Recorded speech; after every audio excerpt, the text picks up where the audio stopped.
நிறைய பேர், வயசானவங்களா இருக்கட்டும், சின்னவங்களா இருக்கட்டும், யங்ஸ்டர்ஸாக இருக்கட்டும், எல்லாருமே ஒரு காயங்களுக்குள்ளே அவங்களுடைய அவங்களுடைய இருதயங்கள் ஒரு காயங்களுக்குள்ளே யார் மேலேயோ வச்ச நம்பிக்கையின் மூலமாக காயப்பட்டு, இல்லை ஏதோ ஒரு சுச்சுவேஷன் அவங்க அவங்க யோசித்த மாதிரி நடக்கலை, அதன் மூலமாக காயப்பட்டு, இல்லை தான் நம்பின நண்பர்கள் அவங்க ஒரு விதமாக ட்ரீட் பண்ணி அது காயப்பட்டு, ஃபேமிலி மெம்பர்ஸ் வேறு விதமாக ட்ரீட் பண்ணி அதுக்கு இப்படிப்பட்ட காயங்களாலே நம்ம சுற்றி வாழ்ந்து கொண்டிருக்கிறோம்.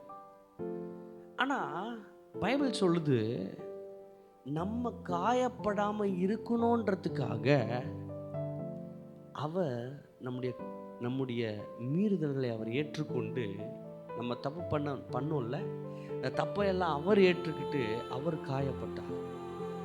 த ஒன்லி ரீசன் நீங்களும் நானும் காயங்கள் இல்லாமல் வாழ வேண்டும் என்பதற்காக, ஹர்ட்ஸ் இல்லாமல் வாழ வேண்டும் என்பதற்காக.